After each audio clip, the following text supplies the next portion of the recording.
Morocco పర్యటనలో రక్షణ శాఖ మంత్రి రాజ్నాథ్ సింగ్ సంచలన వ్యాఖ్యలు చేశారు. ఆపరేషన్ సింధూర్ తర్వాత పాక్ ఆక్రమిత కశ్మీర్ ని ఎందుకు స్వాధీనం చేసుకోలేదని విపక్షాలతో సహా పలువురు నేతలు ప్రశ్నిస్తున్నారని ఆయన అన్నారు.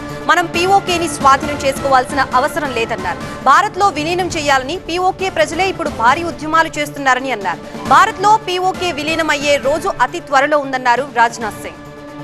ఆపరేషన్ సింధూర్ తో పాకిస్తాన్ కు గట్టి గుణపాఠం చెప్పామన్నారు రాజ్నాథ్. పాక్ మిలిటరీ స్థావరాలపై పాటు ప్రభుత్వ కార్యాలయాలని స్వాధీనం చేసుకునే అవకాశం ఉన్నప్పటికీ పొరుగు దేశమన్న గౌరవంతో విడిచిపెట్టామన్నారు. మన వాళ్ళని వాళ్ళు చంపితే వాళ్ళని మనం చంపామన్నారు. जिन लोगों ने हमारे लोगों को मारा, हम लोगों ने उन्हीं लोगों को मारा है. किसी भी सिविलियन अथवा किसी मिलिट्री इस्टेब्लिशमेंट पर हम लोगों ने कोई आक्रमण नहीं किया.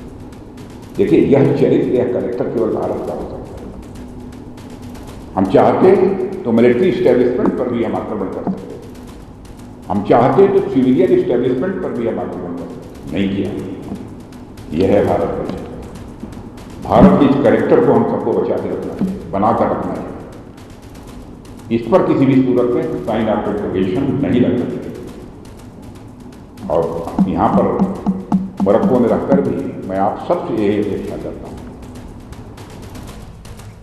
మొరాకో ప్రభుత్వంతో పలు ఒప్పందాలపై సంతకాలు చేశారు రాజ్నాథ్ సింగ్. విదేశీ గడ్డపై భారత్ కు చెందిన టాటా అడ్వాన్స్డ్ సిస్టమ్స్ సంస్థ యుద్ధ ట్యాంకులను తయారు చేస్తోంది. మొరాకోలో ఈ కంపెనీని ప్రారంభించారు రాజ్నాథ్. ప్రవాస భారతీయులతో ఆయన సమావేశమయ్యారు. రాజ్నాథ్ సింగ్ చేసిన కీలక వ్యాఖ్యలకు సంబంధించిన పూర్తి డీటెయిల్స్ అడిగి తెలుసుకుందాం. మా బ్యూరో చీఫ్ గోపి సిద్ధంగా ఉన్నారు. గోపి,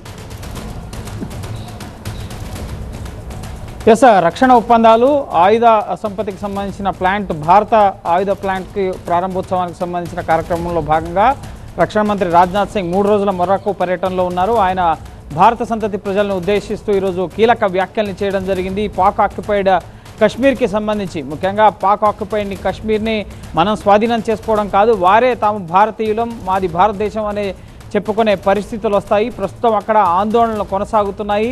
పాక్ ఆక్యుపైడ్ కశ్మీర్ని మనం ఎప్పటికైనా స్వాధీనం చేసుకుంటామని 5 ఏళ్ల క్రితమే రక్షణ మంత్రి రాజ్నాథ్ సింగ్ జమ్మూ కాశ్మీర్లో సైనికులను ఉద్దేశిస్తూ వ్యాఖ్యానించడం జరిగింది. అయితే ఇటీవల జూన్ నెలలో జరిగిన ఆపరేషన్ సింధూర్కు సంబంధించి సీజ్ ఫైర్ వైలేషన్ ప్రకటించడం పట్ల కొన్ని రాజకీయ పార్టీలు విమర్శలు చేయడం జరిగింది. ఇది పాక్ ఆక్యుపైడ్ కశ్మీర్ని సొంతం చేసుకునే అవకాశాన్ని భారత ప్రభుత్వం వదులుకుంది అన్న వ్యాఖ్యల్ని చేయడం జరిగింది. అయితే ప్రస్తుతం ఆపరేషన్ సింధూర్ ముగియలేదు. ఆపరేషన్ సింధూర్ అనేది కొనసాగుతోంది. ఉగ్రవాదంపై భారత పోరు ఎప్పుడూ కొనసాగుతోంది. పాకిస్తాన్ ఉగ్రవాదానికి మద్దతును ఉపసంహరించుకునేంత వరకు కూడా భారత వైఖరి ఇదే విధంగా ఉంటుంది. అలాగే ఆపరేషన్ సింధూర్ కంటిన్యూస్ ప్రాసెస్ అని చెప్పి సైతం రాజ్నాథ్ సింగ్ చెప్తూనే, ఇప్పుడు పాక్ ఆక్యుపైడ్ కశ్మీర్లో ఉన్న ప్రజలు సైతం అక్కడ పరిస్థితుల్ని చూసిన తర్వాత, పాకిస్తాన్లో ఉన్న పరిస్థితులు, పాకిస్తాన్ ప్రభుత్వం ఎదుర్కొంటున్న ఇబ్బందులు, వీటన్నిటిని చూసిన తర్వాత, ఈ ఉగ్రవాద పరిస్థితులను చూసిన తర్వాత వాళ్ళు భారతదేశంలో కలవాలని చెప్పి వాళ్ళే అక్కడ నిరసనలు, ఆందోళనలు చేస్తున్న పరిస్థితి ఉంది. సో త్వరలోనే పాక్ ఆక్యుపైడ్ కశ్మీర్ భారత్లో భాగమవుతుంది. దీన్ని ప్రభుత్వం బలవంతంగా, ముఖ్యంగా సైన్యాన్ని ఉపయోగించో లేక పాకిస్తాన్ పైన యుద్ధం చేసో కాదు, అక్కడున్న ప్రజలే తమంతట తాము విముక్తి కోరుకుంటూ భారత్లో కలుస్తారు, వాళ్ళు భారతీయులమని చెప్పుకుంటారు గర్వంగా అని చెప్పి సైతం రాజ్నాథ్ సింగ్ వ్యాఖ్యానించడం జరిగింది.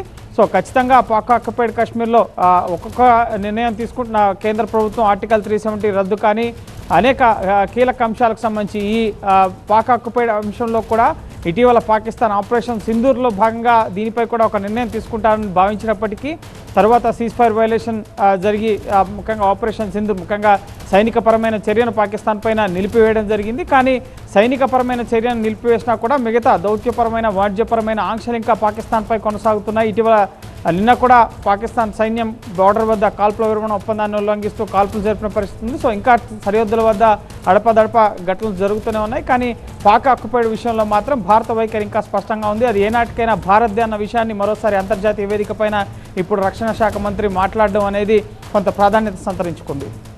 Right, thank you Gopi.